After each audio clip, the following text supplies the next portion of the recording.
Assalamualaikum warahmatullahi wabarakatuh.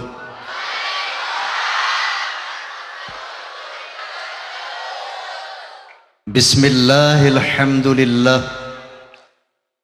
Alhamdulillahil qail Subhanalladzi asra bi'abdihi laylam minal masjidil haram Masjidil Haram ilal Masjidil Aqsa alladzi barakna haulah.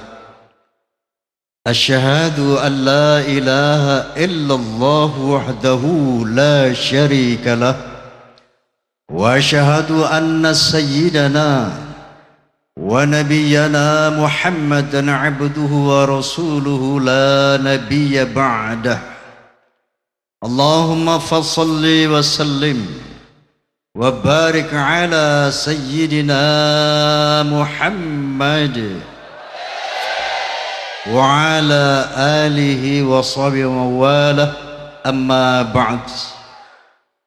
Al-mukarramun, para alimil ulama, para habaib yang saya muliakan, mata'anallah bituli hayatihim wa nafa'ana bi'ulumihim, terutama sahibul bait, pengasuh dari Jam'iyah Shalawat Ibrahimiyah, Bapak Kiai Haji Iliyin, Bapak-bapak pejabat sipil TNI maupun Polri yang saya hormati, fans of Rhoma Irama and Soneta Forza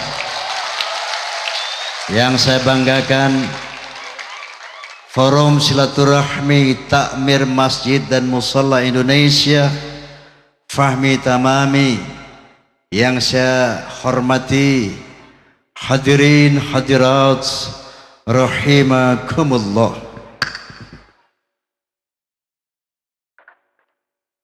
Sekian lama engkau menunggu untuk kedatanganku. Kenapa nggih? Bukankah aku telah berjanji kita jumpa di sini, ku datang. Kini ku datang padamu, senyumlah, sambutlah kedatanganku. Terus oh bisa. Hadirin wal hadirat, haul dari Kiai Haji Khairul Razi, mari kita baca suratul Fatihah agar segala iman, Islam, amal ibadah beliau diterima Allah Subhanahu wa ta'ala, agar segala kesalahan dan dosa beliau diampuni Allah Subhanahu wa ta'ala, agar makamnya dijadikan raudhatul jannah ala hadhihi niyah wa ala kulli niyatin salihah wa ila hadratin Nabil Mustafa Rasulillah sallallahu alaihi wasallam. Al-Fatihah.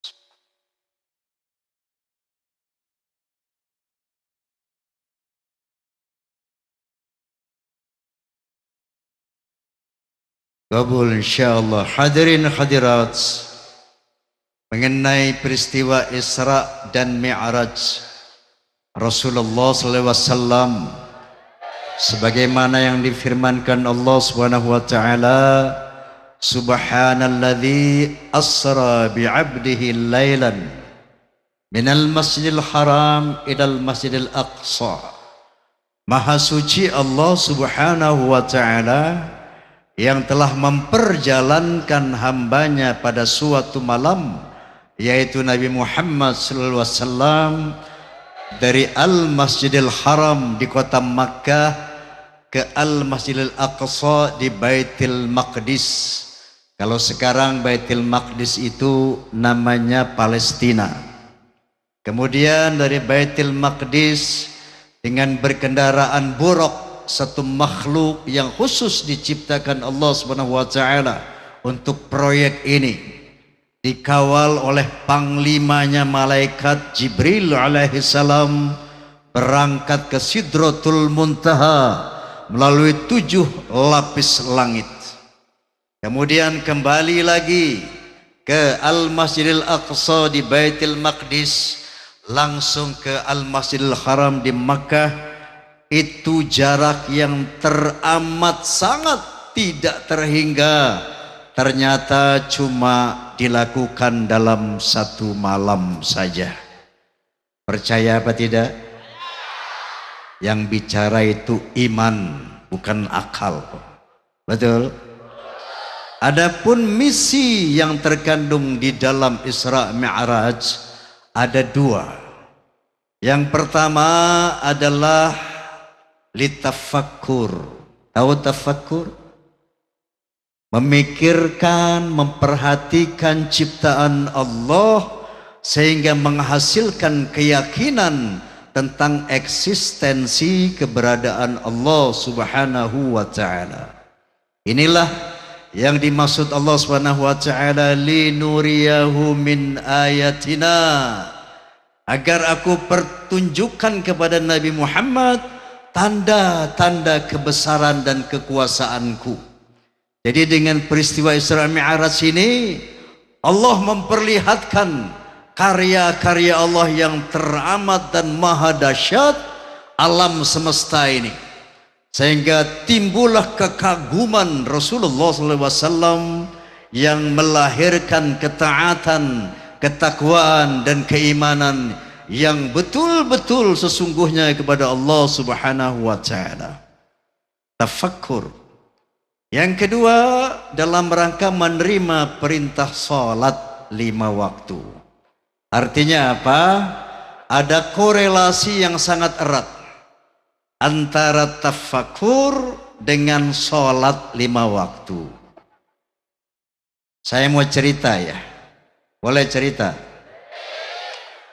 Saya pernah ketemu sama seorang ateis. Tahu ateis?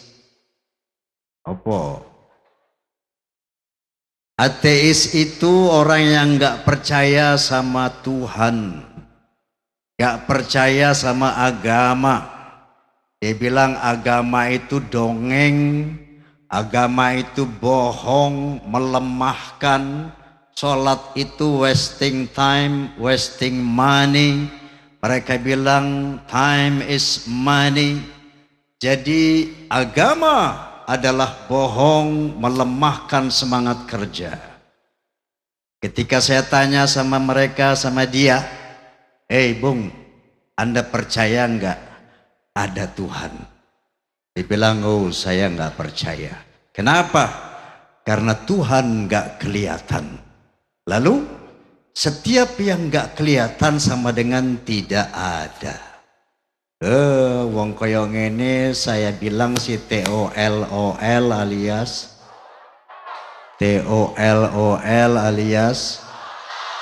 goblok.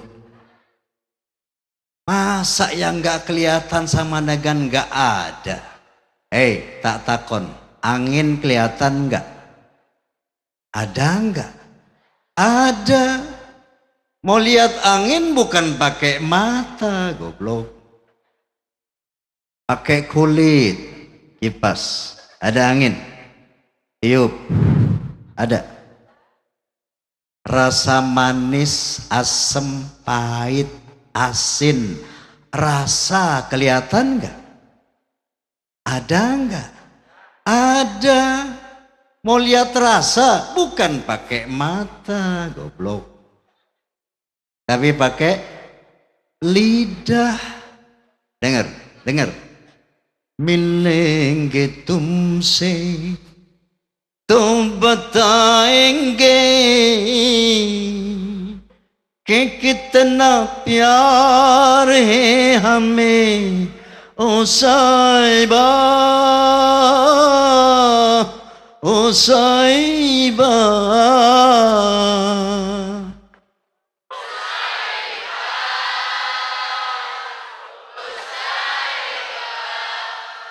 soneta femina semua ini. Apa itu? Lagu, suara, kenapa nggih?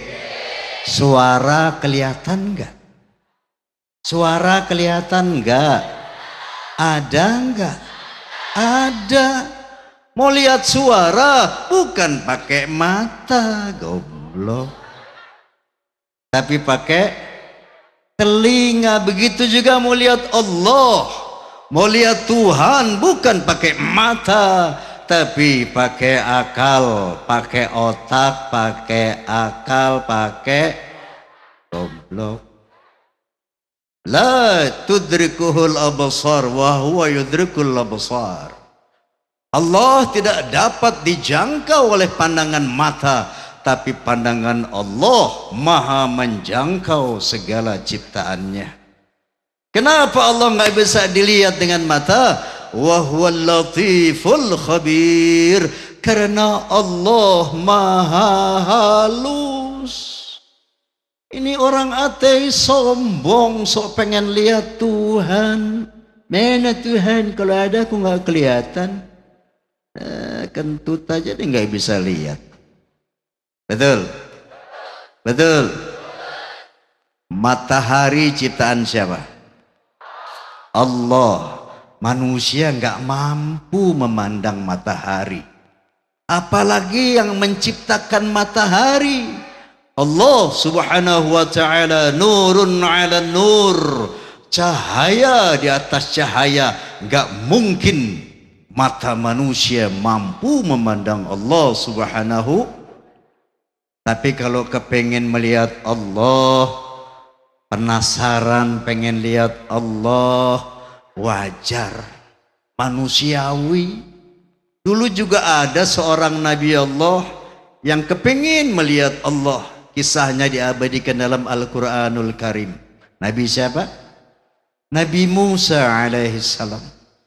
Walamma ja'a Musa limiqatina wa kallamahu rabbuh. Ketika Nabi Musa datang kepada satu tempat yang telah ditentukan oleh Allah subhanahu wa ta'ala, wa kallamahu rabbuh, maka dia berbicara dengan Allah, ngobrol Nabi Musa sama Allah. Qala rabbi arini anzur ilaika. Nabi Musa bilang, ya Allah, perlihatkan dirimu dong, aku kepingin melihat engkau. Qala lan tarani. Allah bilang, hei Musa, kamu enggak bisa melihat aku. Walakin anzur ilal jabali fa in istaqarra makanahu fasawfa tarani. Tapi baik Musa, coba kamu lihat gunung batu di sebelahmu. Aku akan memperlihatkan diriku kepada gunung itu. Seandainya gunung batu yang tinggi menjulang itu masih berada pada tempatnya setelah aku perlihatkan diriku kepadanya, sangat boleh jadi kamu juga bisa melihat aku, wahai Musa. Falamma tajalla rabbuhu lil jabali ja'alahu dakaw wa kharra Musa sa'iqa.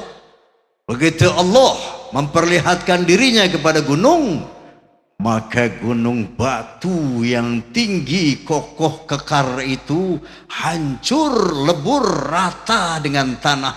Wa kharra Musa sa'iqa. Nabi Musa pingsan melihat kehebatan Allah subhanahu wa ta'ala. Falamma afaqa qala subhanak tubtu ilaika wa ana awalul mu'minin. Begitu Nabi Musa sadar dari pingsannya, beliau puji Allah, maha suci engkau ya Allah, hebat engkau ya Allah. Gunung batu saja hancur melihat engkau, apalagi kita manusia. Paham? Paham? Jadi untuk meyakini keberadaan Allah di muka bumi bukan dengan cara melihat fisiknya, tapi dengan cara memperhatikan ciptaannya yang dibilang tafakur tadi. Paham? Makanya Rasulullah sallallahu alaihi wasallam bilang tafakkaru fi khalqillah wa la tatafakkaru fi dzatillah. Kalau mau yakin bahwa Allah ada tuh, perhatikan ciptaan Allah. Pikirkan ciptaan Allah. Nanti kamu yakin bahwa Allah itu ada. Oleh karena itu Allah subhanahu wa ta'ala banyak sekali di dalam Al-Quranul Karim mengajak manusia untuk bertafakur, untuk memperhatikan ciptaannya agar manusia yakin bahwa Allah memang eksis, bahwa Allah memang ada. Salah satu firman-Nya, A'udzu billahi minasyaitonir rajim, inna fi khalqis samawati wal ard wa ikhtilafil laili wan nahar wal fulki allati tajri fil bahri bima yanfa'un nas wa ma anjalallahu minas samai min ma'in fa ahya bihil arda ba'da mautiha wa batha fiha min kulli dabbah wa tasrifi riyahi wa sahabil musakhkhari baina samai wal ard la ayatil liqaumi yaqilun. Sadaqallahul azim. Allah subhanahu wa ta'ala berfirman, sesungguhnya pada penciptaan langit, pada penciptaan bumi, pada terjadinya pergantian malam dan siang yang begitu teratur, bisanya kapal-kapal berlayar di lautan dengan membawa hal-hal yang bermanfaat buat manusia, diturunkannya air dari langit, dengan air itu dihidupkan bumi yang mati yang kemudian menumbuhkan berbagai macam pohon-pohon, ditebarkannya berbagai macam jenis binatang di muka bumi, terjadinya pergeseran awan dan angin di antara langit dan bumi. Sesungguhnya itu bukti bahwa Allah ada bagi orang-orang yang berakal. Sudah yakin ada Allah? Sudah yakin ada Allah? Alhamdulillah. Buat orang yang belum sholat, ada nggak sih di sini orang yang belum sholat? Nggak ada. Ada. Banyak apa sih? Banyak. Orang yang belum sholat karena ragu-ragu tentang keberadaan Allah, mari kita kerucutkan tafakur kita. Kali ini Allah mengajak kita yang ragu-ragu untuk memperhatikan pohon-pohon. Afara'aitum ma tahruthun? Tidakkah kamu perhatikan pohon-pohon yang kamu tanam? Ada pohon pisang, jambu, duren, dukuh, padi, ribuan macam pohon. Allah bilang, coba yang ragu-ragu, kamu perhatikan pohon-pohon yang kamu tanam. Setelah itu Allah bertanya kepada kita, a antum tazra'unahu am nahnu zari'un? Kamukah yang menumbuhkan pohon-pohon yang kamu tanam atau aku? Allah bertanya kepada orang yang ragu-ragu, siapa yang menumbuhkan pohon-pohon yang kita tanam? Manusia apa Allah? Manusia apa Allah? Allah.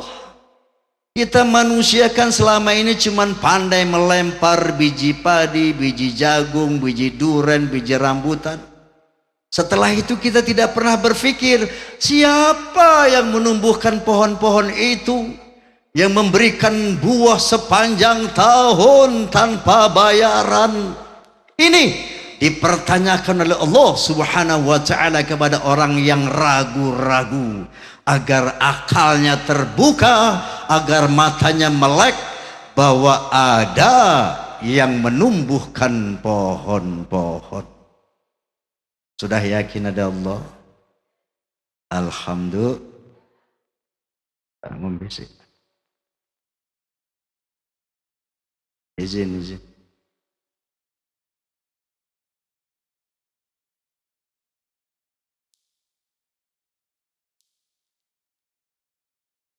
Kiai Haji Zainuddin MZ almarhum. Allahumma ghfir lahu amin. Warhamhu amin. Wa'afi amin. Beliau pernah bilang, penceramah itu ibarat mobil jalan. Jadi perlu bensin. Kalau mustami'in mustami'at itu ibarat mobil mogok. Jadi nggak perlu bensin. Minum dulu.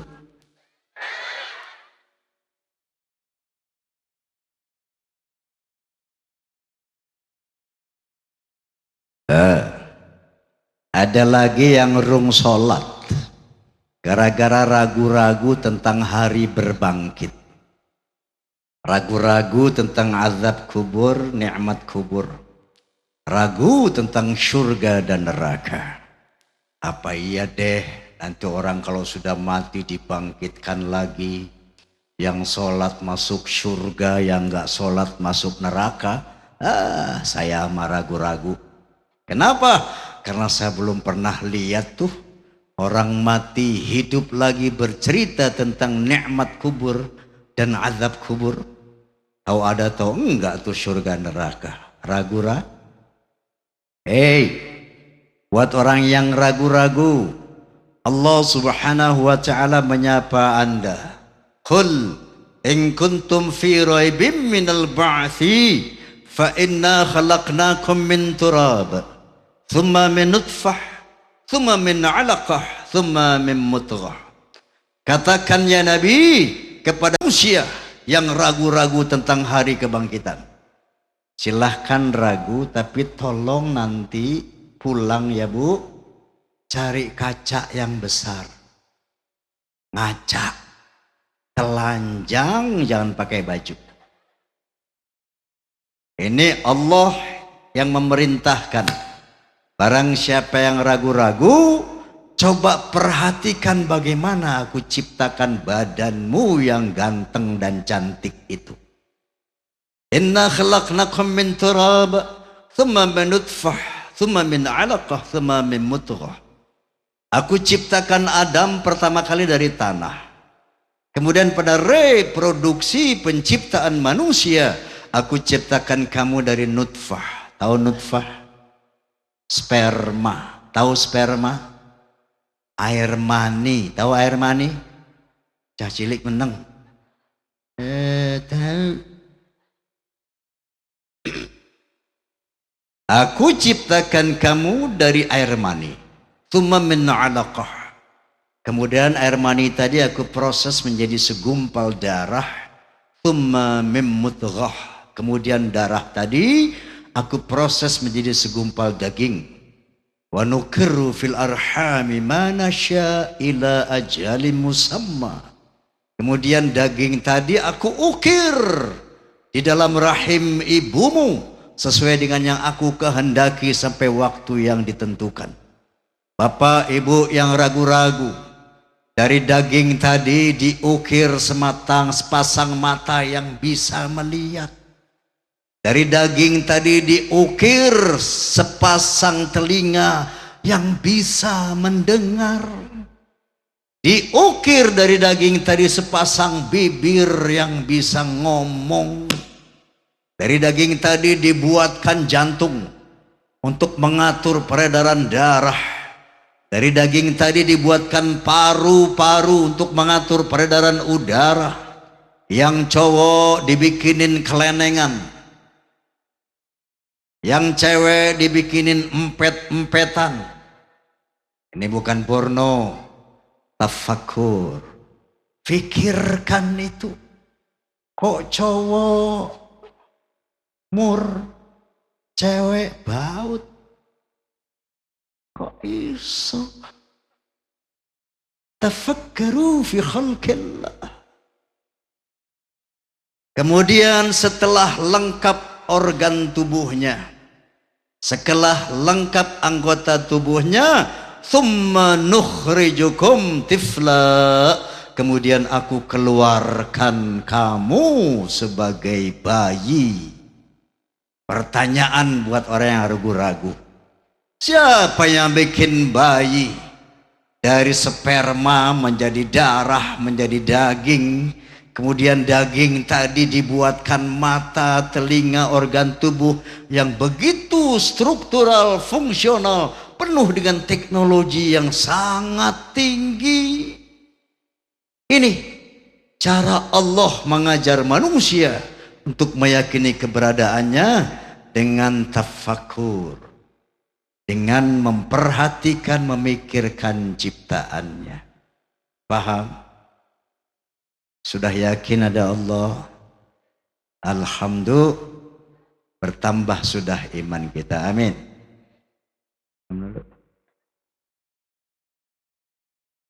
Apa sih lu serik aja?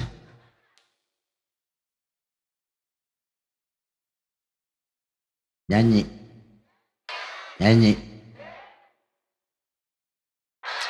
Ini sembarangan aja nyanyi.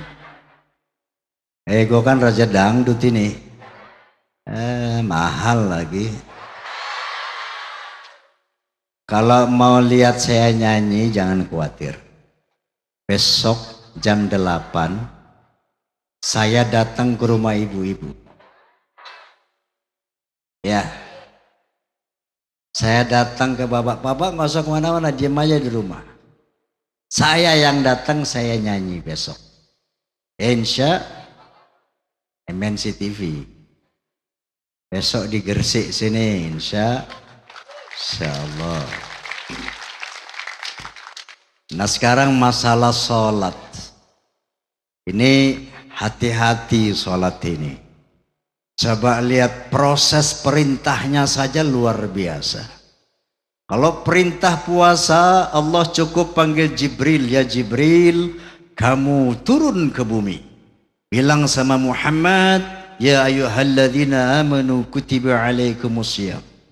Suruh puasa orang yang beriman. Jibril turun ke bumi. Begitu juga perintah ibadah haji. Allah cuman turun, suruh Jibril turun ke bumi menemui Nabi. Bilang sama Nabi, walillahi 'alan nasi hijjul baiti man istata'a ilaihi sabila. Wajib pergi haji bagi orang yang mampu melaksanakan perjalanan ke sana. Tapi buat sholat 5 waktu.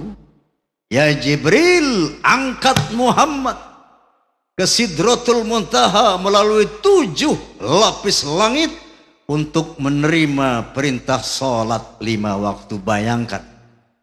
Proses perintahnya saja luar biasa. Oleh karena itu ibadah sholat tidak sama dengan ibadah-ibadah yang lain. Bentar lagi Ramadan.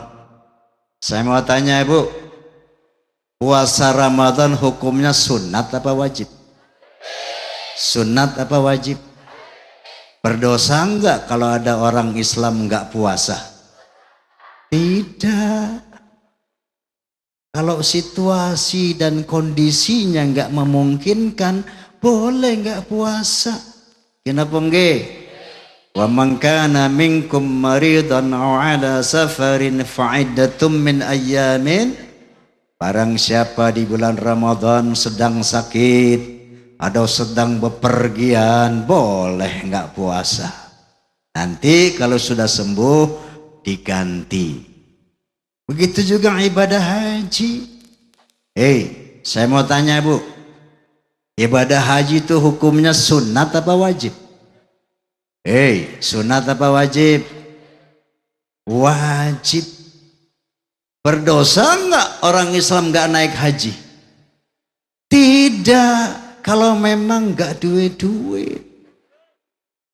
Niatnya kenceng tapi kantongnya bokeh, enggak berdosa. Oh, duitnya oke, tapi stroke, boleh naik haji. Lain dengan sholat. Mau punya uang ke, enggak punya uang ke, sehat ke, sakit ke, wajib sholat. No excuse. Tidak ada alasan untuk enggak sholat. Jangankan baru pusing-pusing sedikit, baru mules-mules sedikit, seandainya kita baru tabrakan kereta api sama mobil, naudzubillahimin, putus kaki kita, putus tangan kita, tapi selama kesadaran masih ada, wajib sholat. Luar biasa. Ya Allah, saya nggak bisa berdiri sholat, kaki saya putus. Oke, tidak bisa berdiri, silahkan tetap sholat sambil duduk. Ya Allah, duduk juga nggak bisa, pinggang saya retak. Oke, tidak bisa duduk, silahkan tetap wajib sholat sambil berbaring. Ya Allah, berbaring juga nggak bisa sholat. Oke, jangan sholat, disolatin aja. Paham? Paham? Kenapa sholat begitu fundamental? Paling tidak ada 3 alasan. Yang pertama, sebagai identitas keislaman manusia nanti pada hari kiamat. Kalau di dunia ini identitas keislaman manusia cukup dengan KTP, betul? Makanya kemarin ada pejabat negara yang mau menghapus kolom agama di KTP, itu harus dilawan. Kenapa? Itu menghilangkan identitas agama kita. Betul? Betul? Nama Zulaikha, ada Zulaikha? Mana? Nama Zulaikha tinggal di mana ini, Kiai? Sumberwaru, Ringin Anom, pekerjaan tukang gado-gado, agama Islam. Kata siapa Zulaikha Islam? Kata KTP, betul? Nanti Zulaikha mati enggak? Mati enggak? Mati. Ditanya sama malaikat, namamu siapa? Zulaikha om. Tinggal di mana? Di Waru om. Kerjamu apa Zulaikha? Total gado-gado. Agamamu Islam toh om. Mana buktinya? KTP ku carry om. KTP enggak payu di akhirat. Betul? Lalu kalau di dunia bukti kita Islam adalah KTP, lalu apa? Bukti keislaman manusia nanti pada hari kiamat. Rasulullah sallallahu alaihi wasallam bersabda, "Inna ummati yud'auna yaumil qiyamati ghurram muhajjalina min atharil wudu." Nanti umatku dipanggil, dikumpulkan dan mereka dikenal dengan bekas wudu. Kalau di dunia, oh itu Islam, buktinya mana? KTP. Di akhirat pada hari kiamat, oh itu Islam, buktinya mana? Bekas wudu. Anggota wudu manusia nanti pada hari kiamat bercahaya. Semakin sering sholat, semakin cemerlang cahayanya, nurnya semakin cemerlang. Yang jarang sholat, remeng-remeng. Malaikat bingung, ini kafir apa Islam ini? Yang gak pernah sholat gelap, dilemparkan ke kelompok orang-orang kafir. Na'udzubillahimin. Makanya Nabi sallallahu alaihi wasallam mengingatkan, farqum bainal muslim wal kafir as-shalah. Yang membedakan umat Islam dan kafir itu nanti adalah sholat. Ini alasan kenapa sholat nggak ada kompromi untuk tidak sholat. Yang kedua, karena ibadah sholat merupakan sandaran daripada sahnya ibadah-ibadah yang lain. Dalam hal ini Rasulullah SAW bersabda, "Inna awwala ma yus'alul 'abdu yawmal qiyamati min 'amalihi salatuhu." Sesungguhnya amal manusia yang akan pertama kali ditanya pada hari kiamat adalah sholatnya. Ibu nggak ditanya istri siapa, anaknya berapa, itu nomor 20.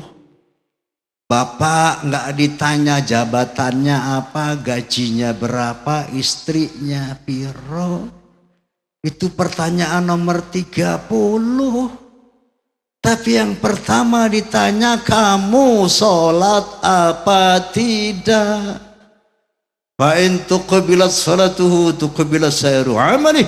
Kalau kamu sholat, maka diterima seluruh amal ibadahmu.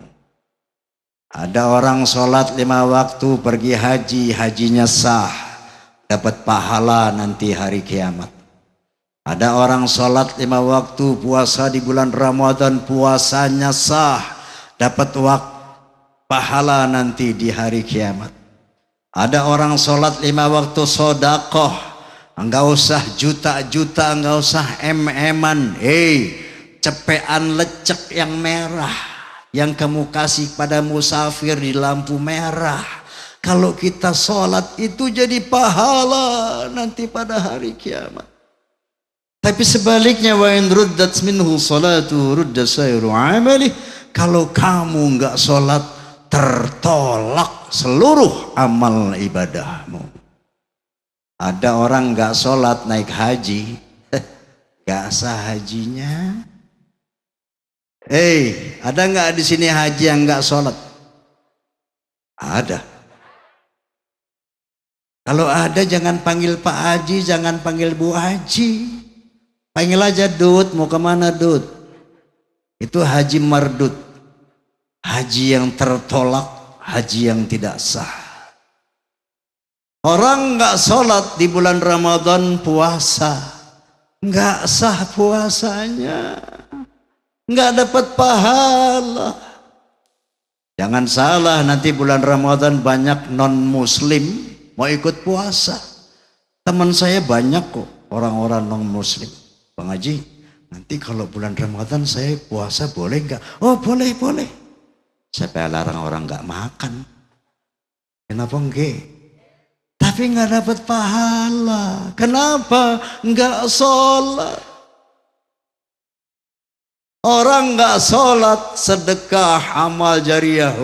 Tiap hari ngasih anak yatim, fakir miskin 1 juta. Tiap minggu nyumbang masjid 10 juta. Tiap tahun ngasih fuqara masakin 100 juta. Enggak sholat, enggak jadi pahala.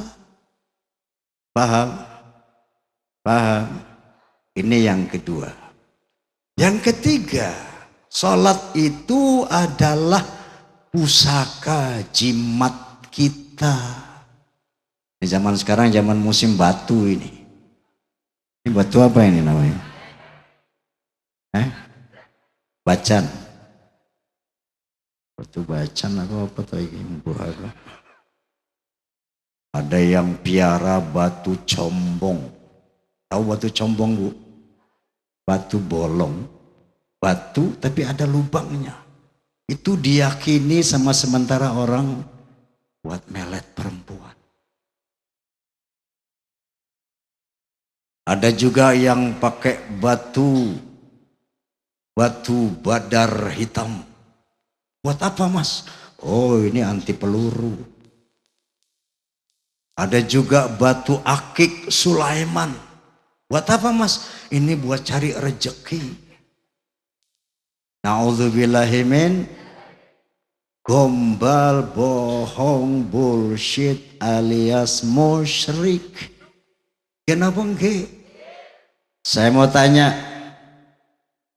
batu bisa enggak mengampuni kesalahan dan dosa kita? Gak bisa. Yang bisa apa? Sholat. Karena di dalam sholat kita minta ampun sama Allah. Rabbil firli. Betul? Batu bisa enggak mengasihani kita? Gak bisa. Yang bisa mengasihani kita sholat. Karena di dalam sholat kita minta sama Allah, warhamni, ya Allah kasihani saya. Batu, keris pusaka bisa enggak memberi bimbingan kepada kita? Enggak bisa. Yang bisa memberi itu sholat. Karena di dalam sholat kita bilang, wahdini, berikan aku bimbingan ya Allah. Itu pusaka-pusaka, batu-batu, keris-keris bisa nggak memberi rezeki sama kita? Enggak bisa yang bisa sholat. Karena di dalam sholat itu kita minta rizki sama Allah subhanahu warzuqni. Makanya sholat Allah bilang inna sholata kanat 'alal mu'minina kitaban mawquta. Sesungguhnya sholat itu wajib bagi orang-orang beriman pada waktu-waktu yang ditentukan. Subuh, zuhur, asar, maghrib, isya. Lalu Allah berfirman, hafizu ala salawati wa salatil wusta. Jagalah solat-solatmu, terutama solat pertengahan. Banyak para mufassirin menyatakan solat pertengahan itu solat asar. Kenapa? Karena solat asar di samping solat yang disaksikan malaikat.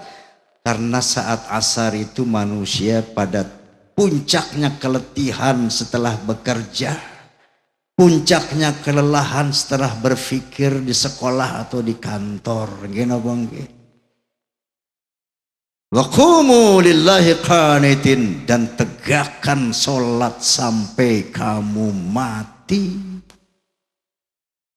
Kenapa? Wasta'inu bisabri mintalah kepadaku dengan cara sabar dan sholat. Jadi Bu, kalau punya kebutuhan apa-apa, mintanya sama siapa? Sama Allah. Ada persoalan apa-apa, mengeluhnya sama siapa? Sama Allah. Ada hajat apa-apa, mintanya sama siapa? Sama Allah. Wasta'inu bisabri wassalah. Minta apa yang kamu perlukan kepadaku dengan cara satu, sabar. Yang kedua, sholat. Karena di dalam sholat itu as-salatu du'a. Sholat itu doa. Bayangkan sholat subuh sebelum pergi ke sekolah, sebelum pergi dagang di pasar, sebelum pergi ke kantor, sebelum pergi beraktivitas, kita sudah bilang sama Allah, iyyaka na'budu wa iyyaka nasta'in. Kepadamu ya Allah aku menyembah, dan kepadamu aku mohon pertolongan. Pertolongan apa? Ihdinas siratal mustaqim. Tunjukkan aku jalan yang lurus. Jalan lurus seperti apa? Siratal ladzina an'amta 'alaihim. Jalan yang engkau beri nikmat atas mereka, yaitu jalannya orang-orang yang saleh, orang-orang yang baik-baik, orang yang enggak neko-neko. Sehingga dengan kebaikan mereka, mereka hidup tenang, bahagia, selamat, enggak dapat bencana. Jalan yang kayak gitu loh ya Rabb. Ghairil maghdubi alaihim, bukan jalan yang engkau murkai, bukan seperti para penjina, para penjudi, para pencuri, para koruptor. Karena kalau saya melakukan itu pasti sengsara di dunia dan di akhirat. Waladhdallin, dan bukan kesesatan ya Allah, karena sekarang banyak sekali aliran-aliran sesat. Bukan saja di luar Islam, bahkan yang mengaku Islam sudah banyak aliran sesat. Nah, sebelum kita beraktivitas, kita sudah bentengi diri kita dengan mohon bimbingan Allah. Ya Allah, saya mau sekolah, saya mau ke pasar, saya mau ke kantor, saya mau beraktivitas. Di sana pasti banyak cobaan. Ihdinas siratal mustaqim. Paham? Belum lagi waktu duduk iftirash. Segala kebutuhan kita di dunia dan di akhirat ada di situ. Rabbighfirli, ya Allah aku. Warhamni, ya Allah kasihani aku. Wajburni, ya Allah tutupi kelemahanku. Warfa'ani, muliakan aku. Warzuqni, beri aku rizki. Wahdini, bimbing aku ya Allah dalam kehidupan itu. Wa'afini, sehatkan saya ya Allah. Wa'fu anni, ampuni saya ya Allah. Apa yang kurang? Qad aflahal mu'minuna alladzina hum fi salatihim khashi'un. Beruntung orang yang beriman yang di dalam salatnya khusyuk. Kenapa? Karena pada hakikatnya salat itu adalah komunikasi dua arah. Komunikasi dengan Allah, komunikasi dengan Nabi, komunikasi dengan malaikat. Jadi berjawab, bukan ngomong sendirian. Assalamualaikum ayuhan Nabi wa rahmatullahi wa barakatuh. Nabi menjawab, waalaikumsalam ya Khadijah, ya Udin, ya Zulaikha. Nanti di hari kiamat kenal, Zulaikha, Din, Umar. Kenapa? Kita sering silaturahmi dalam sholat. Assalamualaikum ayuhan Nabi. Salam sejahtera atas engkau ya Nabi. Nabi menjawab, waalaikumsalam. Kenal sama Nabi. Begitu ya sama malaikat. Di akhir salat, assalamualaikum warahmatullahi. Ada raqib di sini. Assalamualaikum warahmatullahi. Ada atid di sini. Begitu juga dengan Allah. Rabbighfirli. Kalau kita khusyuk, artinya apa orang khusyuk? Satu, syaratnya khusyuk. Dia harus yakin bahwa Allah itu memang ada. Untuk yakin Allah ada, dia harus sering tafakur. Yang kedua, mengerti apa yang diucapkan dalam salat. Rabbighfirli, ya Allah ampuni saya. Allah jawab, aku ampuni kamu. Warhamni, kasihani saya, aku kasihani. Minta rezeki, aku kasih. Minta sehat, aku kasih. Dijawab langsung oleh Allah. Makanya qad aflahal mu'minuna alladzina hum fi salatihim khashi'un. An salatihim khashi'un. Tapi melalui proses sebab akibat walikulli syai'in sababa. Segala sesuatu melalui proses sebab akibat. Enggak kita bilang warzuqni, belum jatuh di atas sajadah 10 juta. Bukan begitu. Nanti selesai sholat, kita tadi minta rezeki loh. Nanti Allah kasih jalan. Cara-cara untuk mendapat rezeki. Tadi saya minta bimbingan loh. Nanti Allah kasih jalan. Di dalam pergaulan kita dibimbing agar dapat jalan yang lurus. Tadi saya dalam sholat minta sehat loh. Nanti Allah kasih cara-cara menempuh hidup yang sehat. Dikasih inayah, dikasih hidayah. Qad aflahal mu'minuna alladzina hum fi salatihim khashi'un. Beruntung orang mukmin yang di dalam salatnya khusyuk. Bang Haji, saya sih salat, cuman gak khusyuk. Lalu gak ngerti itu. Cuman salat-salat aja. Sah apa enggak ya? Insya Allah sah. Dapat pahala apa enggak ya? Insya Allah dapat. Wong niat mau sholat saja dapat pahala, betul? Apalagi mengerjakan sholat, betul? Enggak sia-sia, enggak percuma. Masuk surga enggak sih Bang Haji? Insya Allah masuk walau di emperan tuh. Ya.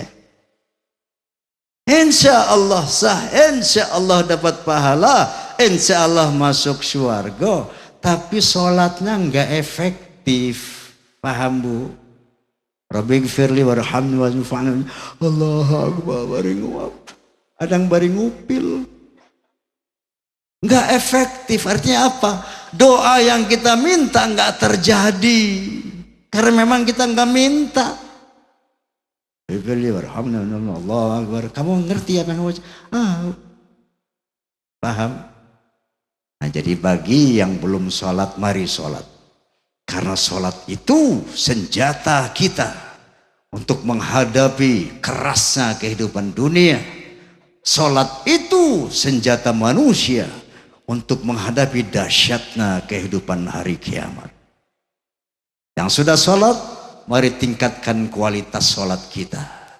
Yang belum benar bacaannya betulkan. Yang sudah betul bacaannya, hafalkan, mengerti apa yang kita ucapkan sampai mencapai derajat khusyuk. Amin. Amin. Nah, kira-kira inilah yang bisa saya sampaikan. Apa tuh? Nyanyi, tapi nggak pakai musik ya. Kalau pakai musik besok, ya sekarang nggak pakai musik karena saya sama Soneta Group ini sudah kurang lebih 45 tahun punya komitmen. Roma nggak akan nyanyi tanpa Soneta, Soneta nggak akan tampil tanpa Roma.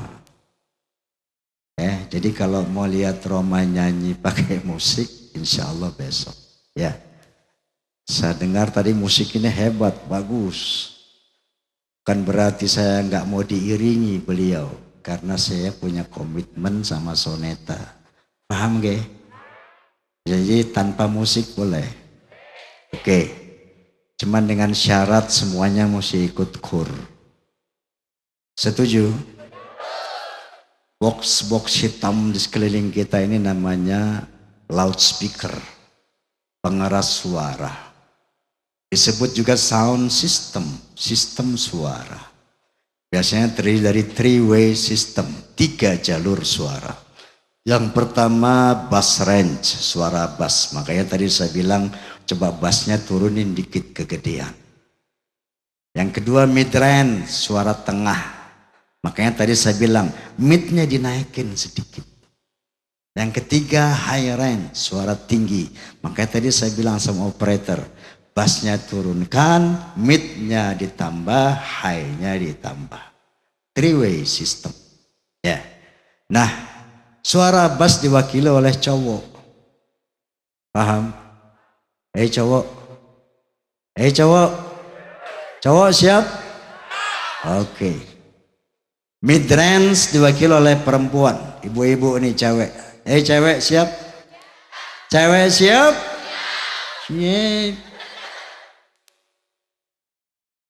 High range, suara tinggi diwakili oleh anak-anak. Mana anak-anak? Anak-anak siap? Anak-anak siap? Oke. Sekarang anak-anak meneng C, ibu-ibu meneng C. Saya mau coba kita tes suara bass. Cowok. Bunyi cowok yang nggak muni tak dungake nggak bisa bangun. Ya, coba cowok.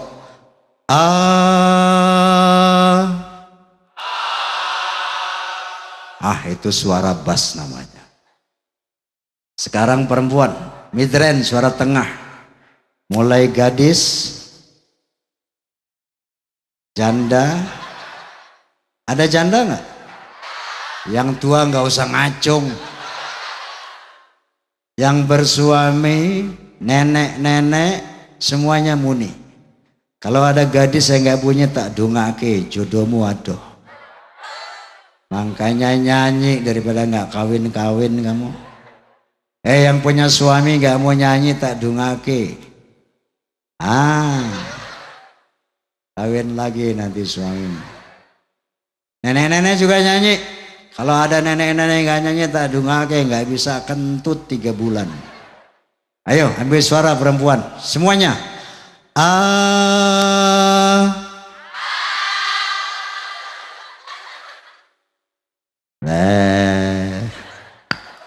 Perempuan memang di mana-mana gitu, Pak. Memble. Oke, high range, suara tinggi anak-anak. Mana remaja boleh ikut anak-anak. Ayo suara tinggi. Anak-anak muni. Kalau enggak muni tak sunatin 2 kali.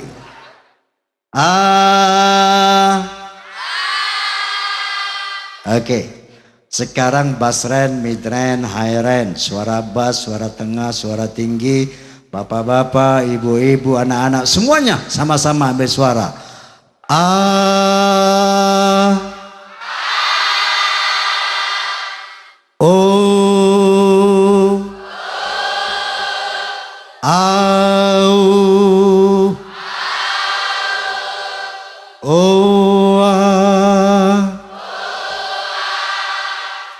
persis taman kanak-kanak.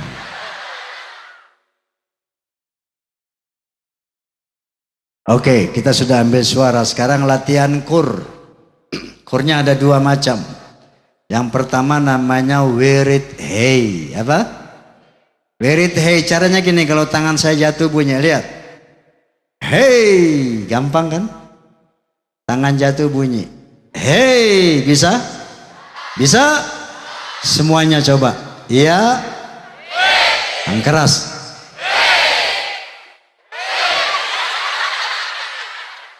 Hai, hey, hai. Tangan jatuh baru bunyi. Yang kedua wirid huha. Apa? Huha. Jumlahnya sama dengan rukun Islam 5. Sama dengan Pancasila 5. Caranya gini, lihat. Dimulai dengan hu, diakhiri dengan hu juga. Selingannya ha 5 kali, jangan lebih. Lihat. Hu, ha, hu, ha, hu. Depan belakang podo, podo hu ne. Ha selingannya 5 kali. Lihat. Hu, ha, hu, ha, hu. Paham?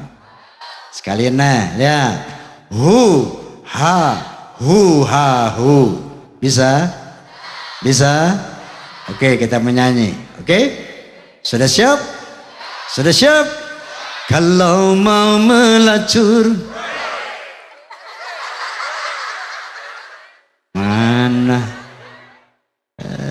Siap, siap. Siap apanya kamu? Last tes terakhir. Yang pertama wirid hey, tangan jatuh bunyi hey. Iya? Yang keras. Yang kedua hu, ha, hu, ha, hu. Iya? Oke, jangan lupa lagi. Jangan lupa lagi. Sudah siap? Sudah siap? Kita menyanyi. Kalau mau melacur, harus pakai uang. Kalau mau berjudi, harus pakai uang.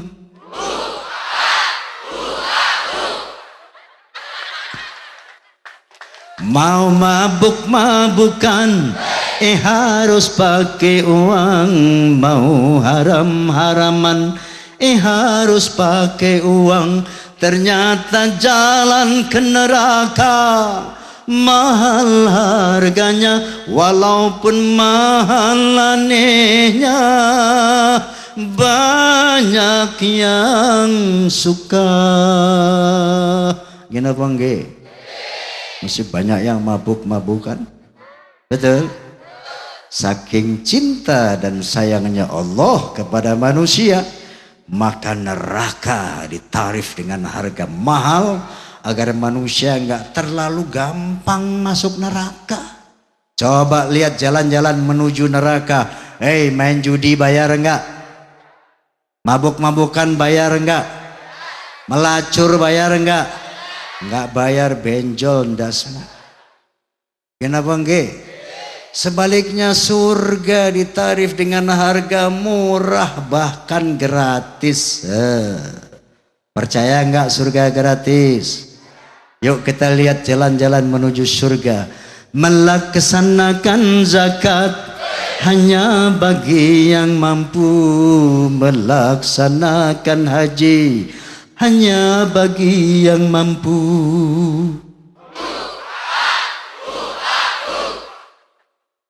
Mengerjakan sembahyang tidak usah membayar. Mengerjakan puasa tidak usah membayar. Ternyata jalan yang ke surga murah harganya, walaupun murah anehnya, banyak yang ogah. Kenapa enggak? Masih banyak yang nggak sholat. Hei, saya mau tanya, udah tahu surga belum? Surga belum tahu? Sama. Yang belum mati, kenapa enggak? Tapi paling tidak penasaran pengen tahu surga kayak apa tuh?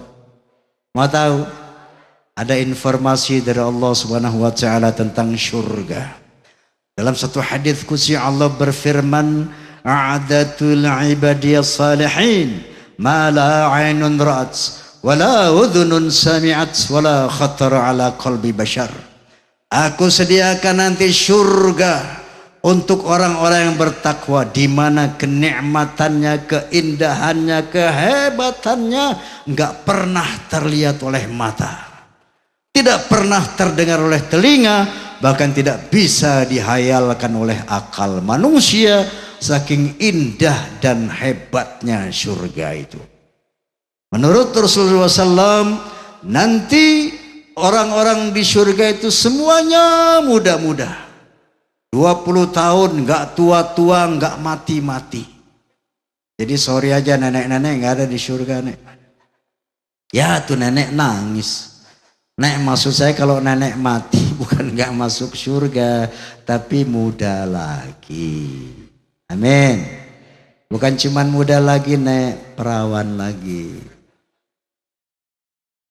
Itu sifat yang pertama. Penduduk surga semuanya muda, nggak tua-tua, nggak mati-mati. Dan yang kedua, kata Nabi, wajah orang surga nggak jelek-jelek begini. Maksud saya kita sebagai orang Indonesia kalau dibandingkan sama orang Barat ya masuk elek gila. Coba lihat orang Barat, walaupun banyakan yang kafir tapi diciptakan oleh Allah, Masya Allah indahnya. Kulit mereka putih kayak salju.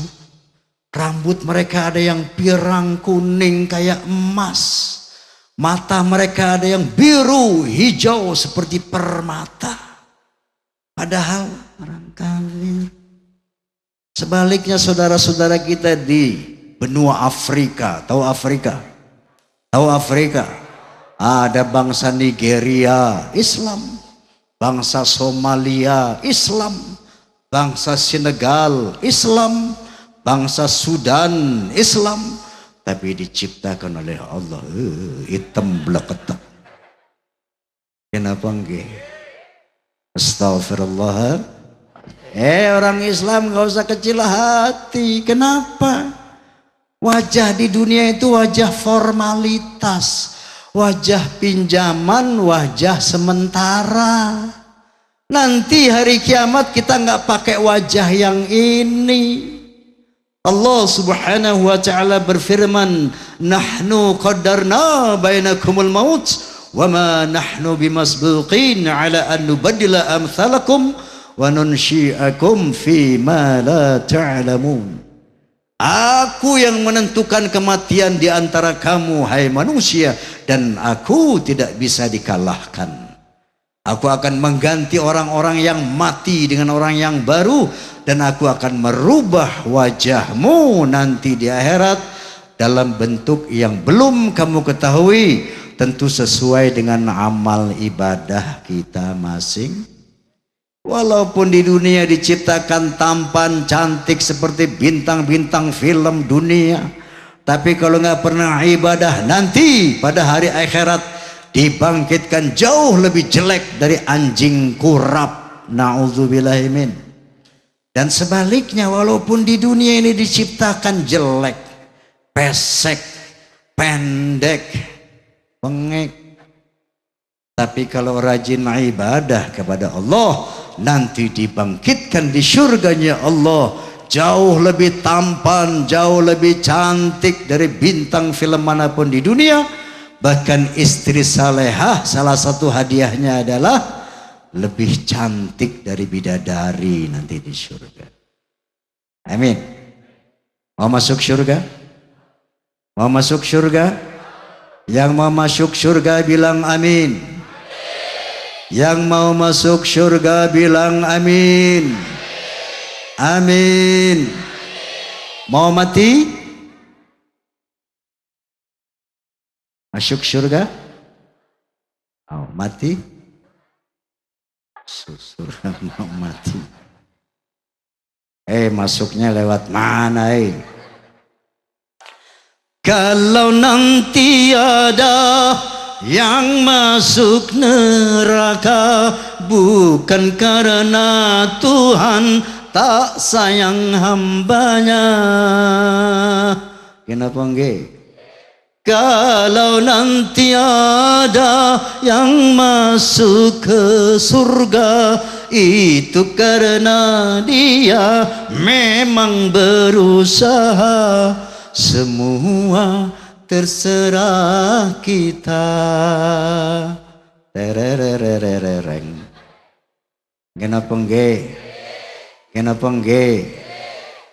Allah enggak pernah maksa manusia. Seandainya ada wong kini pengen masuk neraka, ada? Ada yang masuk neraka? Kalau ada enggak apa-apa, boleh kok. Itu hak azazi manusia, kenapa enggak? Tapi kalau mau masuk neraka ada syaratnya, Mas. Satu, jangan sholat. Nanti Ramadan orang-orang Islam puasa, enggak usah puasa. Yang perempuan rajin ngerumpi, rajin ngegeratak dompet suami. Yang laki-laki rajin nyekek botol. Nanti mati dijamin masuk neraka, jangan khawatir. Sebaliknya kalau ada yang pengen masuk surga, pengen muda, cantik, tampan selama-lamanya, pengen menikmati kemewahan surga yang tanpa akhir selama-lamanya, boleh. Siapapun tanpa pandang bulu boleh masuk surga. Syaratnya satu, sholat 5 waktu. Kedua, puasa di bulan Ramadan. Ketiga, punya uang kalau banyak naik haji, rajin sedekah, infak dan sebagainya. Empat, hindarkan yang maksiat. Nanti mati insya Allah masuk. Ini sunatullah. Ini aturan main dari Allah Subhanahu wa taala. Fal yauma la tuzlamu nafsun syai'a wa la tujzauna illa ma kuntum ta'malun.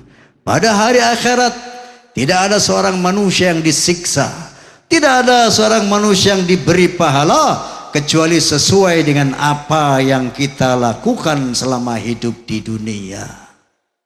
Jadi jangan mimpi nggak pernah ibadah pengen masuk surga. Jangan menghayal ahli maksiat bakal bebas dari api neraka.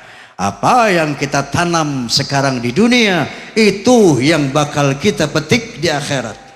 Dan apa yang kita lakukan sekarang di dunia itu yang bakal kita rasakan di akhirat. Oleh karena itu mari sama-sama kita baca suratul Fatihah. Bibarakatil Fatihah wa bikaramatil Fatihah wa bimu'jizatil Fatihah.